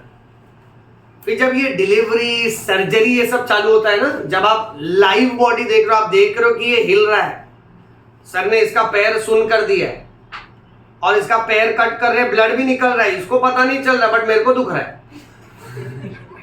ऐसा होएगा, आपको ऐसा लगेगा कि मतलब पेशेंट एनेस्थेटाइज्ड है, वो यहां से होश में, यहां से बेहोश है, आप उधर खड़े हो एज अ जूनियर डॉक्टर, उसका दर्द आपको मैसेज ये मत cut, don't cut, don't cut. तो सर्जन तुरंत निकाले, बोले यू गेट आउट। एक बार गेट आउट बोल दिया ना, फिर तो उसकी कोई भी सर्जरी आप अटेंड नहीं कर पाओगे। बहुत नामी सर्जन होगा और उसका सर्जरी नहीं अटेंड कर पाए, यानी आपका अपॉर्चुनिटी गया। फिर आप जिंदगी में कभी वो सर्जरी अच्छे से नहीं समझ पाओगे। अब वो संभालना, एक तो वो एटमोस्फियर को संभालना, अंदर की फीलिंग्स को संभालना, तो बेचारा इंसान की प्रवृत्ति है, क्या करेगा, चक्कर मार देता है। बोलता है सबसे बेस्ट माता जी आई, गिर जाओ ठीक है और निकल लो। अब अच्छों को चक्कर आता है। फर्स्ट डिलीवरी में इनफैक्ट मुझे भी थोड़ा ऐसा है ना, मतलब अंदर से वीकनेस और ब्लैकआउट जैसा फील होने लगा। वजाइना से जो ब्लीडिंग होता है, हम लोग डेड बॉडी में कोई प्रॉब्लम नहीं हुआ। ओके, फिर उसके बाद पोस्टमार्टम जो देखे, पोस्टमार्टम थोड़ा और डरावना होता है। डेड बॉडी क्या सूखा हुआ बॉडी रहता है, काफी टाइम से रखा रहता है, तो उस पर इतना फर्क नहीं पड़ता। स्टार्टिंग में लगता है, फिर आदत हो जाती है। पोस्टमार्टम तो क्या फ्रेश बॉडी रहता है, तो देख के थोड़ा और डर लगता है। बट सर्जरी और डर, उसमें डिलीवरी, दो जिंदगी है ना एक साथ, हॉरिबल होता है स्टार्टिंग में, फिर आदत हो जाती है ना। ऐसे में कैसा है ना कि अगर मदर को इतना ब्लीडिंग हुआ है, बच्चे ने इतना नरिशमेंट लिया है बॉडी से, तो उसको एटलीस्ट कुछ टाइम तो चाहिए रहेगा ना, ताकि वो अपने हेल्थ को वापस से रिकवर कर सके। नहीं समझा? प्लस एक और फायदा है ना, सोचो 2023 में अगर एक बच्चे को जन्म दिया, 2024 में एक बच्चे को जन्म दिया, तो मदर अगर 24 वाला जो बच्चा है जो जस्ट जन्मा है उस पे ध्यान देगी, तो पहला बच्चा भी तो छोटा ही है ना, 1 ही साल का है। अगर मान लेते हैं 2023 में एक बच्चे को जन्म दिया, 2027 में एक बच्चे को जन्म दिया, तो जो 27 वाला जो बच्चा है वो छोटा है, उस पर जब ध्यान देगी तो पहला बच्चा ऑलरेडी 4 साल का हो जाएगा, बोलने लगेगा, कब यूरिन पास करना है, कब स्टूल पास करना है, भूख लग रहा है, ओके, छोटा मोटा एक्ट तो बोलने लगता है, मस्त अच्छे से अच्छा खासा एक्सप्रेस करता है, इनफैक्ट बोलने लगता है, बड़बड़ाने लगता है। जो बच्चे की उम्र जैसे 2-2.5 साल के ऊपर हो जाएगी ना, वो इतना बोलेगा ना कि आपको टीवी बंद करना पड़ेगा। यू आर लाइक, यही तो एंटरटेनमेंट है।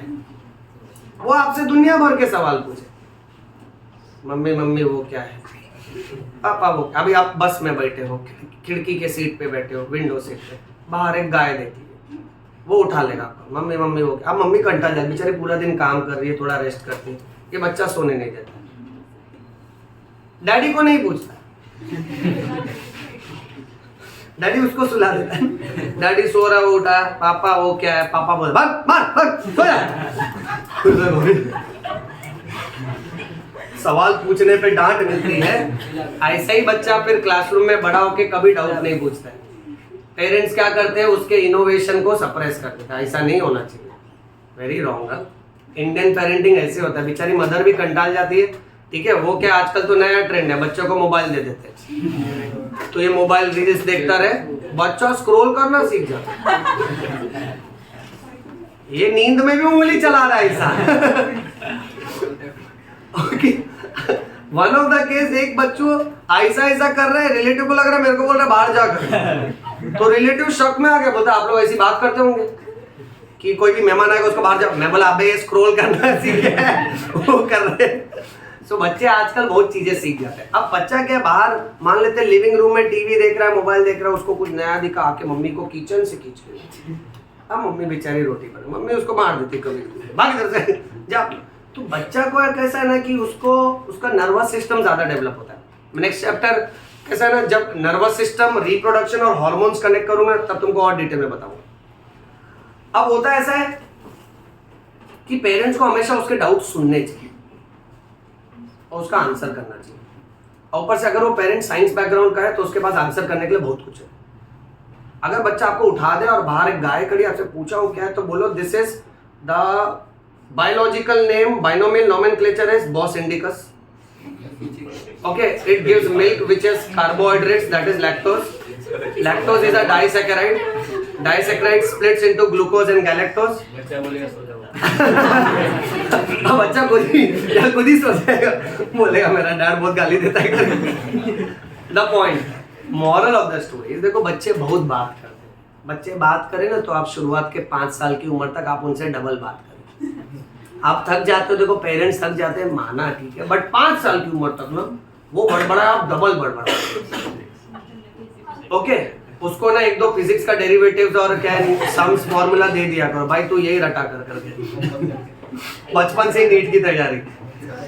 अब उनका एबिलिटी अच्छा रहता है, उनको सीखना रहता है सब चीज। अब वो पूछ रहे मम्मी ये क्या है, क्या मम्मी नहीं बता रही, मालूम पड़ा वो एक दिया लगाया उधर फ्लेम है, फिर बच्चा खुद जाके टच करता है उसको, फिर जल जाता है, फिर बोलता अरे यार ऐसा नहीं करना मांगता है, सब स्टंट नहीं मारना मांगता। इसको बोलते हैं ट्रायल और एरर से सीखना। हम लोग सब ऐसे ही जिंदगी में अलग अलग एक्सपीरियंस से सीखते हैं। ओके, अब मिनिमम गैप एटलीस्ट 3 इयर्स का होना चाहिए।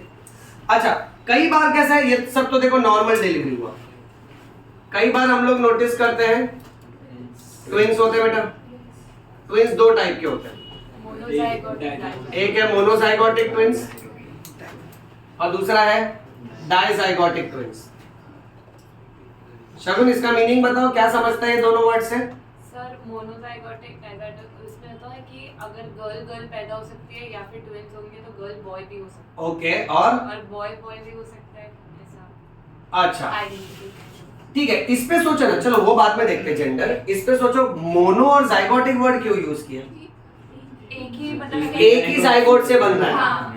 और डाइजाइगोटिक क्यों बोला? Monozygotic. स्टोरी सुनो है एकदम ध्यान से। अब यहां कैसा है मालूम है? एक स्पर्म एक ओवम से कंबाइन होगा, तब जाके एक सेल बनता है जिसको जाइगोट बोलते हैं। अब तुमने क्या देखा है कि जाइगोट जो है वो दो सेल में स्प्लिट होता है और ये दोनों सेल एक ही कवरिंग के अंदर होते हैं ना। फिर तुमने क्या देखा है कि अल्टीमेटली इसके बाद 4 सेल्स बनते हैं, फिर 8 cells, ball of cells, gastrula बनता है, बच्चा बनता है। बट सपोज इस वाले स्टेज में अगर ये यहां से स्प्लिट हो गया, अब ये दो जो ब्लास्टोमियर्स हैं ये फिर से फर्स्ट स्टेप पे आ गए, ये फिर से इंडिविजुअल जाइगोट की तरह बिहेव करेंगे। तब आगे चल के ये एक बच्चों में कन्वर्ट होगा और ये एक बच्चों में कन्वर्ट होगा बेटा। अब ऐसे में या तो फिर दोनों लड़के निकलेंगे या तो फिर दोनों लड़कियां निकलेंगी और दोनों एग्जैक्टली एक दूसरे की तरह दिखेंगे, क्योंकि ये दोनों बच्चे अल्टीमेटली एक ही जाइगोट से आए। समझा सबको? ओके, डाइजाइगोटिक का मामला अलग है। हमने नॉर्मल रूल ये पढ़ा है कि एक ओवरी 1 महीने में एक ओवम छोड़ता है। रेयरली ऐसा हो जाता है दोनों ओवरी से एक एक ओवम निकलता है। तो अब आप मन में सोचो कि भाई अगर हमारे पास अब 2 ओवम है तो स्पर्म तो मिलियन में होता है, तो कोई टेंशन ही नहीं। तो यहां एक जाइगोट बनेगा बेटा, यहां एक जाइगोट बनेगा, ये एक बच्चों में कन्वर्ट होगा और ये एक बच्चों में कन्वर्ट होगा बेटा। हाँ होगी। अब समझ रहे हो बेटा? हेयर स्टाइल ना देखो बेटा, कॉन्सेप्ट देखो सब लोग। अब हम लोग ये कह सकते हैं कि ऐसे मामले में या तो एक लड़का और एक लड़की हो सकती है, ऐसा भी हो सकता है कि दोनों लड़के हो, ऐसा भी हो सकता है कि दोनों लड़कियां हो, बट ये दोनों लड़कियां एक दूसरे की तरह नहीं दिखेंगी, ये दोनों लड़के भी एक दूसरे की तरह नहीं दिखेंगे, क्योंकि ये दोनों अलग अलग जाइगोट से बने। सोचो ना, यहाँ पे अगर Y वाला स्पर्म कंबाइन हुआ, ये X वाला कंबाइन हुआ, ओवम में तो ऑलरेडी X होता है, तो XY यानी लड़का, XX यानी लड़की। सपोज फॉर एग्जांपल यहाँ पर भी X वाला स्पर्म है, ओके, तो यहाँ पर भी लड़की और यहाँ पर भी लड़की बेटा, बट ये दोनों लड़कियां एक दूसरे की तरह नहीं दिखेंगी। समझ रहे हो? ओके, ट्विंस को हम लोग हिंदी में बोलते हैं जुड़वा। इससे रिलेटेड एक और बहुत गलत अफवाह है कि ऐसे मामले में अगर मैं एक को टपली मारेगा तो दूसरे को टपली फील होगी। अब ये हम मूवी देख देख के बड़ा हुआ है, ऐसा कुछ नहीं होता है कि मैं एक का हाथ मरोड़ देगा तो हाँ दूसरे का हाथ भी मरोड़ दिया जाएगा। सो ऐसा कुछ भी नहीं है। ट्विंस का डेफिनेशन ये नहीं कहता है कि वो सेम दिखते हैं, नहीं, जरूरी नहीं। ये वाले ट्विंस कहां सेम दिखते हैं? ट्विंस इसीलिए बोल रहे हैं because they are born at the same time on the same date. एक साथ अंदर 2 बच्चे हैं और एक ही दिन दोनों की डिलीवरी हुई है, इसलिए उसको ट्विंस बोलते हैं। अब इसमें एक कॉन्सेप्ट आता है ट्रिपलेट्स का, बट ट्रिपलेट से पहले एक और तुमको बता दूं, एक बहुत बुरा होता है बच्चों, कई बार ना ये पूरी तरह से सेपरेट नहीं हो पाता, तो इसको बोलते हैं सायामीज ट्विंस। सायामीज ट्विंस को कंजॉइंट ट्विंस भी बोलते हैं। सायामीज और कंजॉइंट ट्विंस ये कैसे है ना, ये जॉइंट होते हैं। अब इसमें आप कुछ ऐसा इमेजिन करो बच्चों अपने मन में, लेट अस से suppose 1 Bachchu and let us से सपोज अनदर बच्चू। ठीक है, एक बच्चू अगर उसका हाथ पैर इस तरफ है, दूसरा बच्चू का हाथ पैर इस तरफ है और ये यहां से जुड़े, यानी सोचो दोनों का common brain, common spinal cord हो सकता है।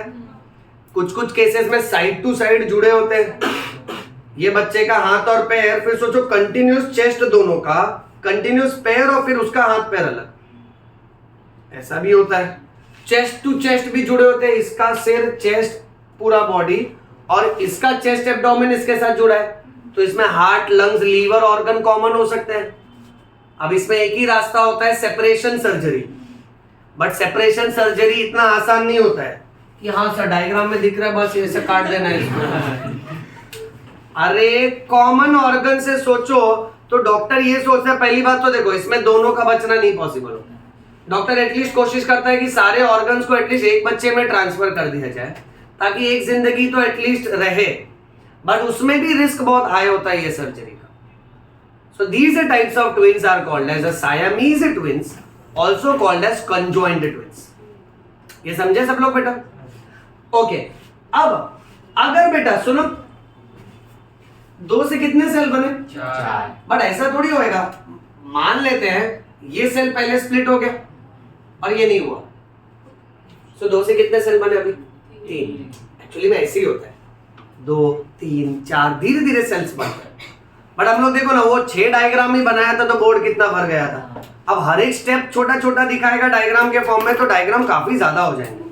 So understanding point of view हम लोग ने डायरेक्ट दिखाया था। अब सोचो अगर 3 सेल बने और तीनों बनने के बाद स्प्लिट हुए, या तो फिर मान लेते हैं सपोज फॉर एग्जांपल 2 ओवम और 2 स्पर्म है, 2 जाइगोट बने। अब इनमें से एक सपोज स्प्लिट हो गया, सो 2 बच्चे यहां से और 1 बच्चा यहां से, तो ऐसे पॉसिबिलिटी कर करके ट्रिपलेट्स हो सकते हैं।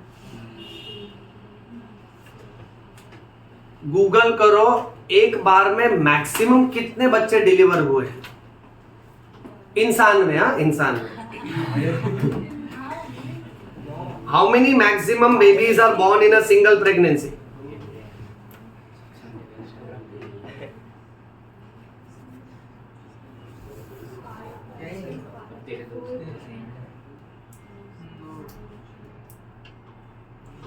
कितना बता रहे हैं? 9। पक्का? गलत है ना सर? चेक करो।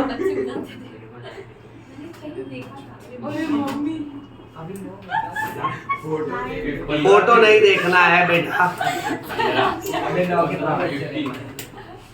हाँ 9 नहीं है, डबल डिजिट में ही आएगा।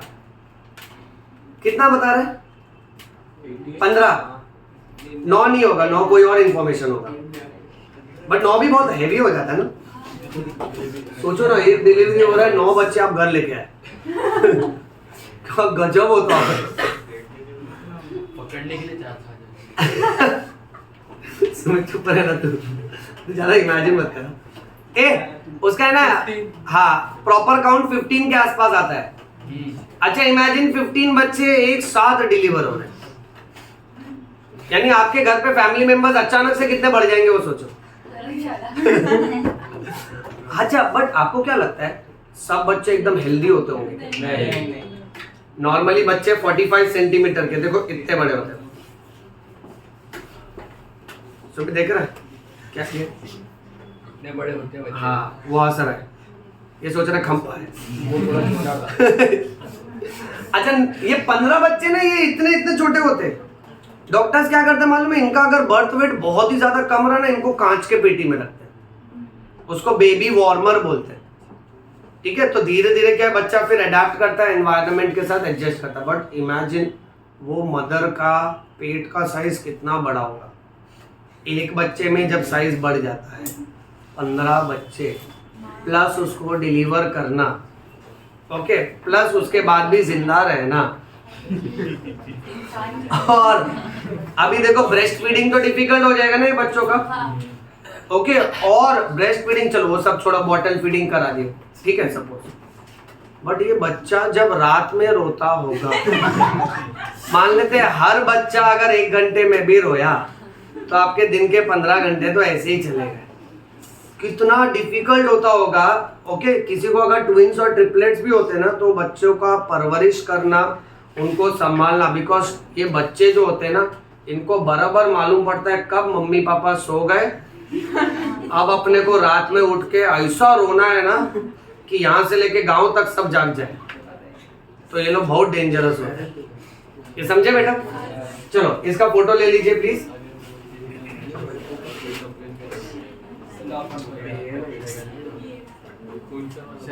अब कितना बच रहा है? 11:10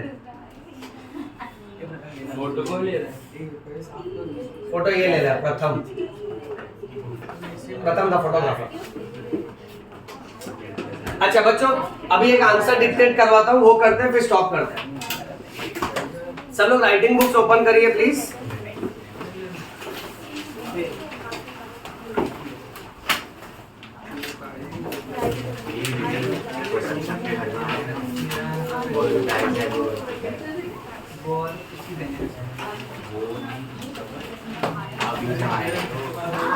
सुनो, लेंथी आंसर है, 20 मिनट्स में फिनिश करना है। लिखो डिस्क्राइब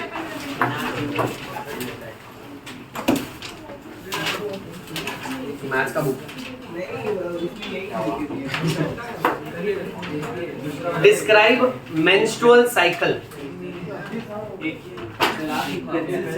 मैं डिक्टेट करवाता हूँ मेन पॉइंट्स इजी लैंग्वेज में। Describe menstrual cycle. Yes sir. Start करें? चलो लिखो पॉइंट नंबर 1 डिफाइन। पहले उसका डेफिनेशन लिखेंगे बेटा, अंडरलाइन करो डिफाइन। चलो उसके आगे लिखो सीरीज ऑफ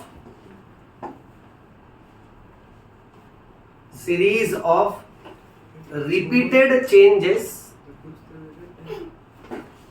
इसको दो गरीब को जो चाहिए विवेक के लिए सर ये जो पेंसिल है वो मेरी पेंसिल है। कुछ तो दे देखो इससे काम और मेरी पेन बहुत चोरी करता है सर ये। चलो लिखो चलो परेशान हो रहा है। Series of repeated changes in hypothalamus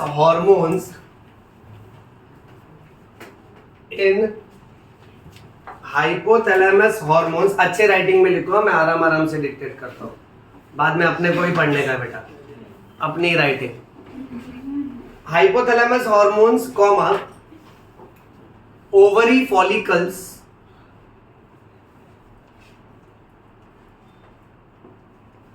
comma ovary hormones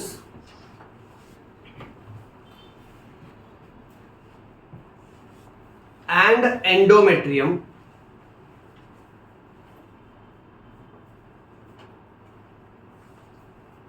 in a reproductive female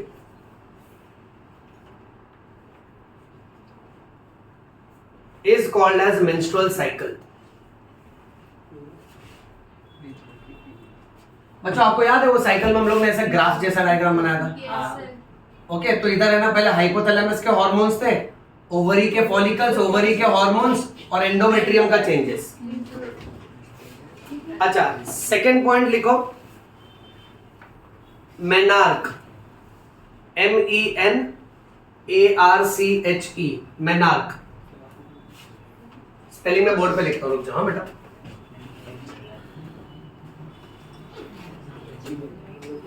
अच्छा जिसने स्पेलिंग लिखा है लिखो onset of menstruation, menarche, onset of menstruation, bracket में लिखो 13 इयर्स ऑफ एज। पता है ना जब पीरियड्स स्टार्ट होते हैं उसको मेनार्क बोलते हैं। 13 इयर्स ऑफ एज। चलो नेक्स्ट पॉइंट मेनोपॉज।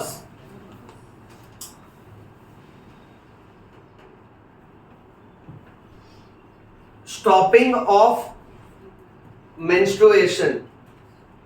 सौरभ अच्छी राइटिंग, अभी से डॉक्टर बन गया, घसीट रहा एकदम। Stopping of menstruation 45 to 50 years of age। 45 to 50 years of age। Fourth point, phases of menstruation। Phases of menstruation।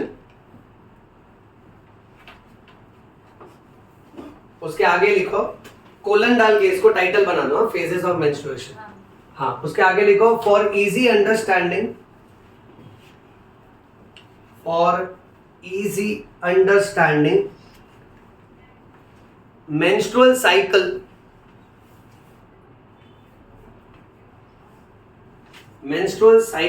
is divided into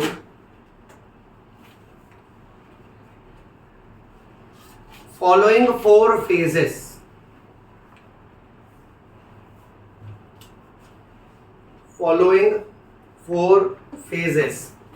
Number 1, menstrual or bleeding phase.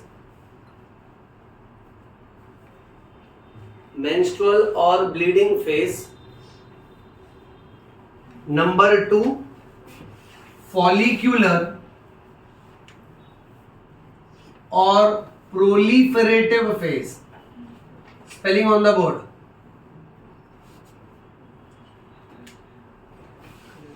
Follicular or proliferative phase. Number 3, ovulation phase.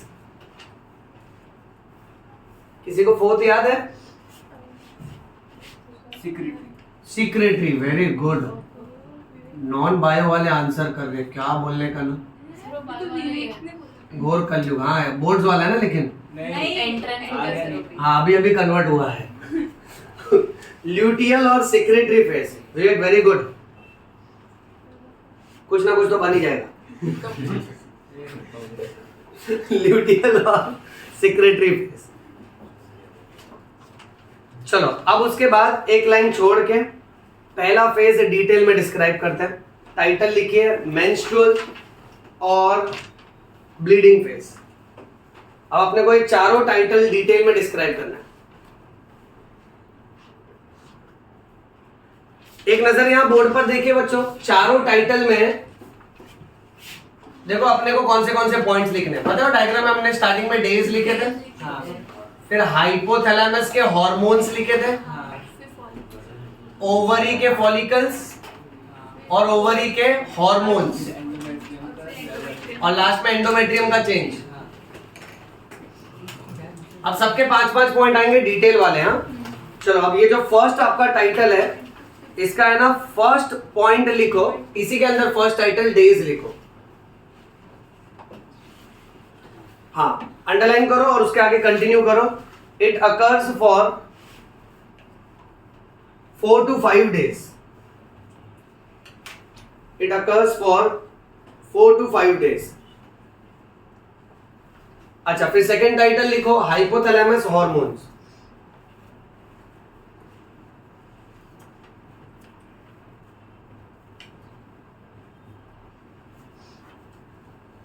Colon डाल के continue करो. During this phase FSH is low.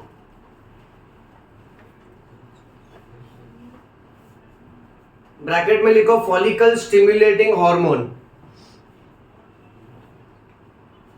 Sumit FSH. हाँ इसने FHS लिखा, वो LHS RHS FHS. Follicle stimulating hormone. Bracket close करो. आगे लिखो and LH is also low. LH के ब्रैकेट में फुल फॉर्म लिखे बेटा. हाँ एटलीस्ट एक बार तो पूरे आंसर में फुल फॉर्म लिखना ही है, बाद में शॉर्ट फॉर्म में लिखेंगे. Luteinising hormone. चलो नेक्स्ट टाइटल ओवरी फॉलिकल्स.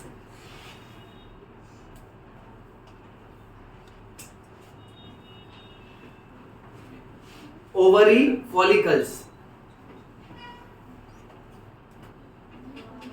लिखो during this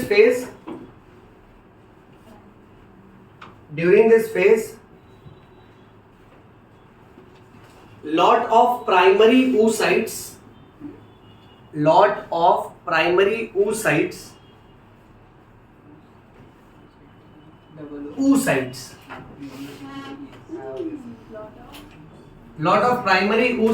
are found inside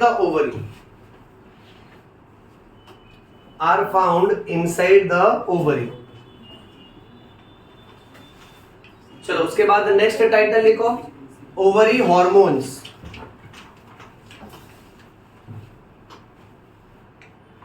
ovary hormones. Continue. During this phase, both estrogen and progesterone is low. During this phase, both estrogen and progesterone is low. ये कितवा वाला point था?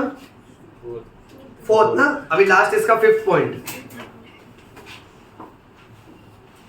Uterus bracket endometrium changes.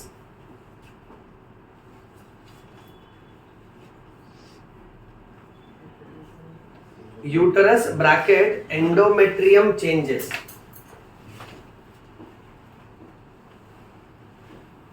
अच्छा, bracket में सिर्फ endometrium को ही रखना, because we are talking about uterus के चेंजेस यानी एंडोमेट्रियम के चेंजेस. सो ब्रैकेट सिर्फ एंडोमेट्रियम में आना चाहिए, चेंजेस ब्रैकेट के बाहर बेटा. अच्छा लिखो. During this phase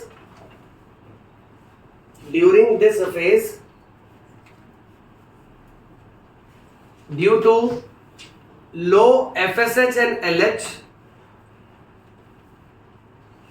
due to low FSH and LH and low estrogen and progesterone,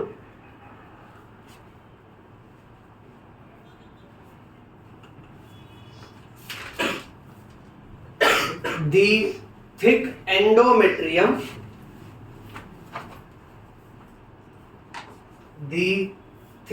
endometrium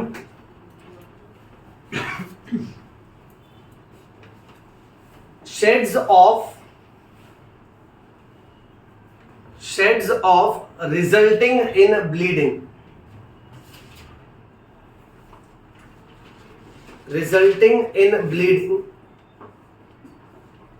Full stop.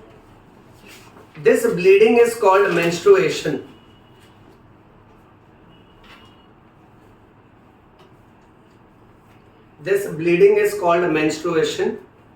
Full stop. During this phase,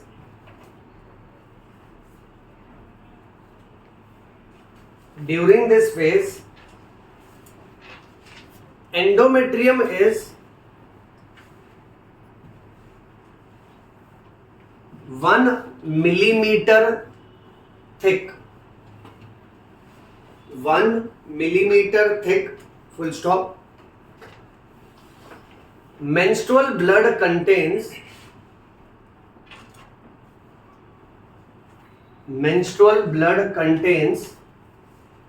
unfertilized ovum, mucus and endometrium cells.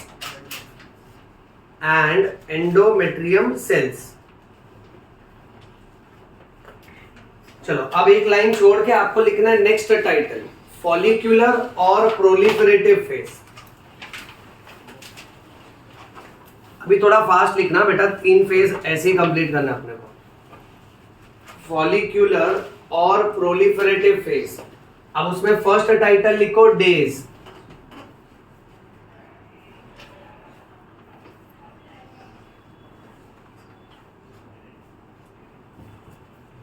उसके आगे लिखो 6th to 13th डे. बराबर ना बच्चों?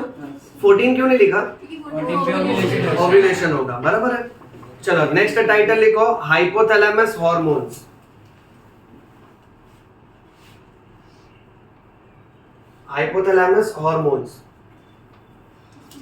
During this phase LH is low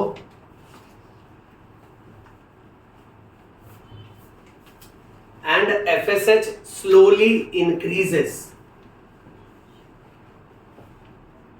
And Sumit, FSH and FSH slowly increases. Next title beta, ovary follicles. follicles.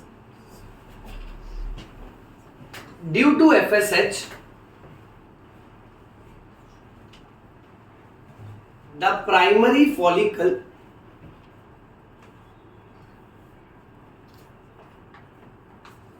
develops into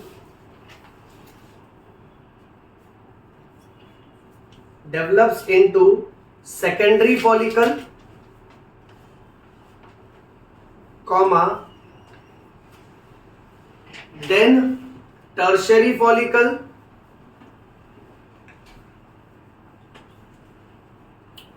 and finally into Graafian follicle. And finally into Graafian, double A आएगा. And finally into Graafian follicle. चलो next title, ovary hormones.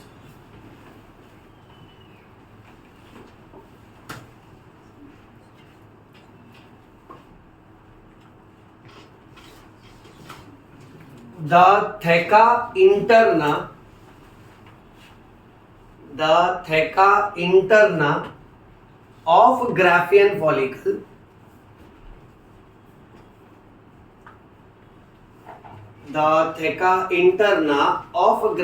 follicle releases estrogen hormone.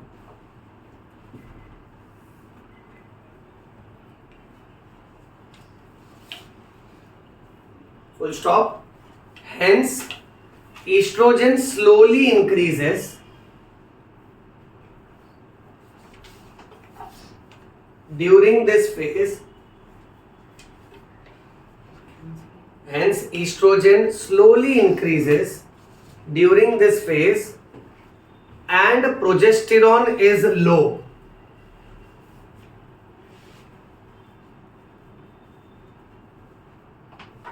And progesterone is low. चलो फिर next title क्या होना चाहिए? Uterus bracket endometrium bracket close और changes लिखो.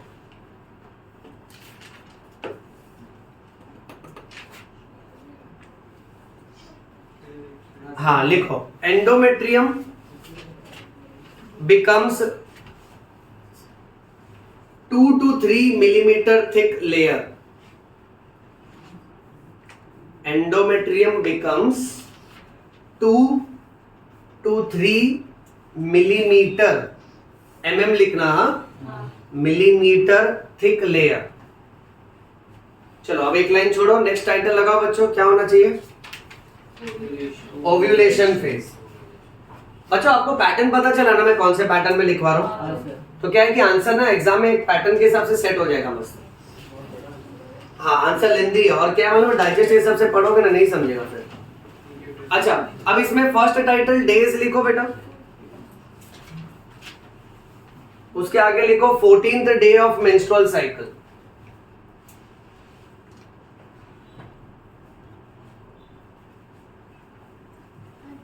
फिर next title hypothalamus hormones.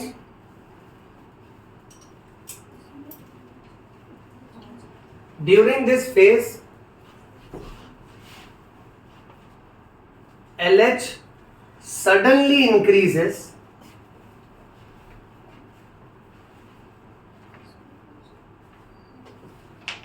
this is called LH surge. Inverted commas में underline कर लेना. This is called LH surge. चलो next title, ovary follicles.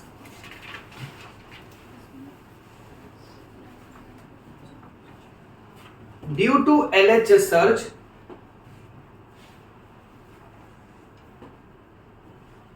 the Graafian follicle breaks.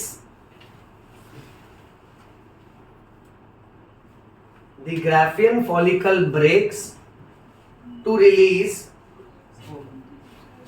ovum bracket में secondary oocyte. Full stop. This process is called ovulation.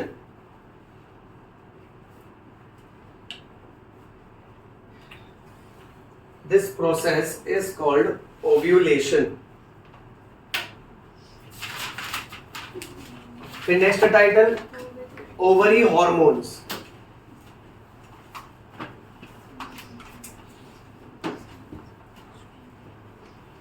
Estrogen is high and progesterone is low.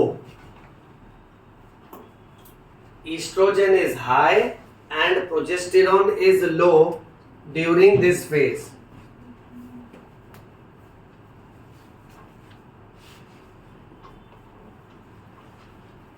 चलो last title uterus endometrium changes.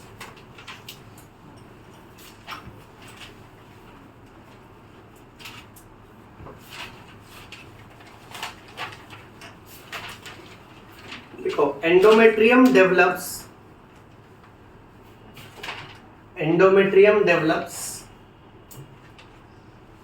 more blood vessels. Endometrium develops more blood vessels and becomes 3 to 4 millimeter thick.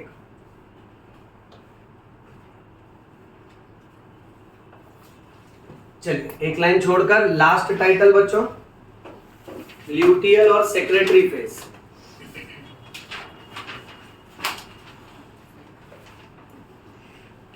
पहला point बना लोगे खुद से, लिख दो बेटा 15th to 28th day.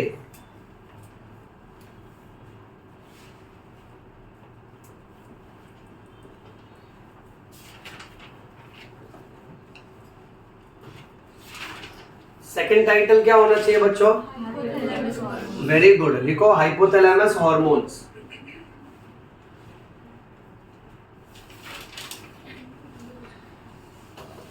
During this phase,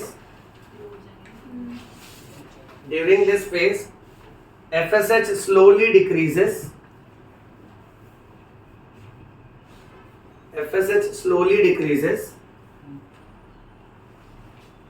And LH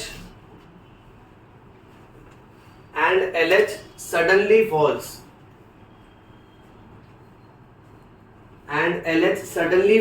After 14th day.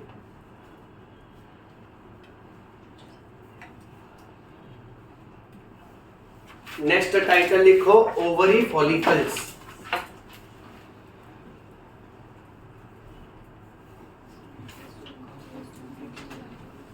The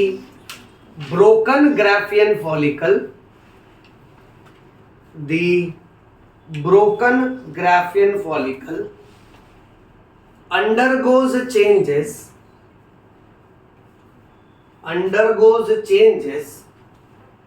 and finally forms corpus luteum.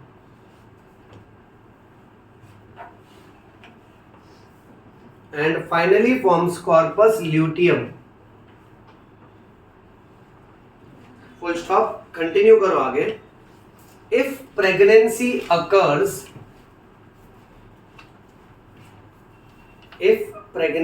occurs, comma, corpus luteum will continue to survive.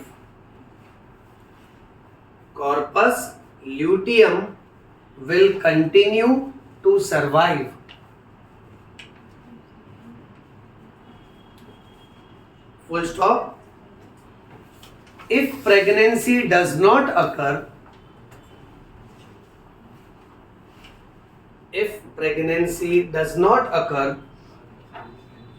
comma, corpus luteum gets converted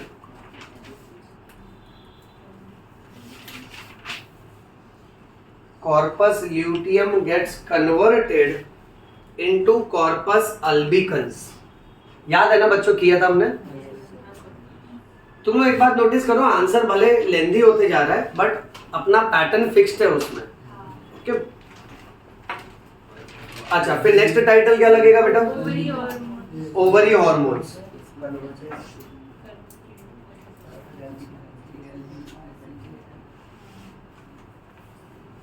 ovary hormones.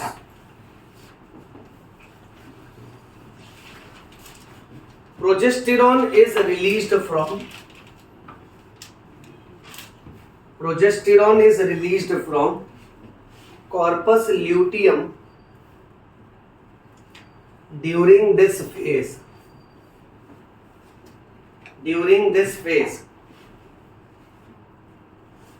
Full stop. Hence progesterone levels are high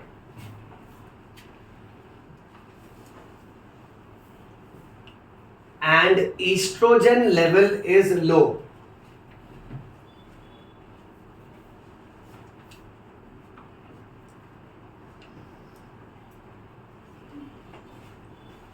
चलिए बच्चों, last title फिर uterus, that is endometrium changes.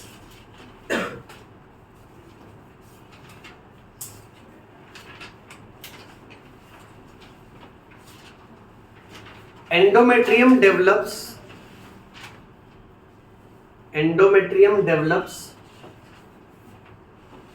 thicker blood vessels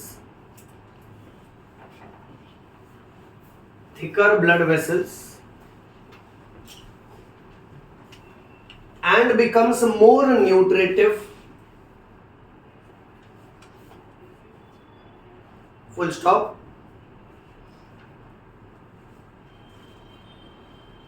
During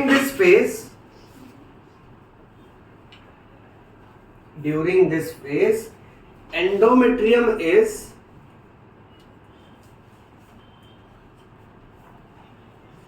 4 to 5 millimeter thick.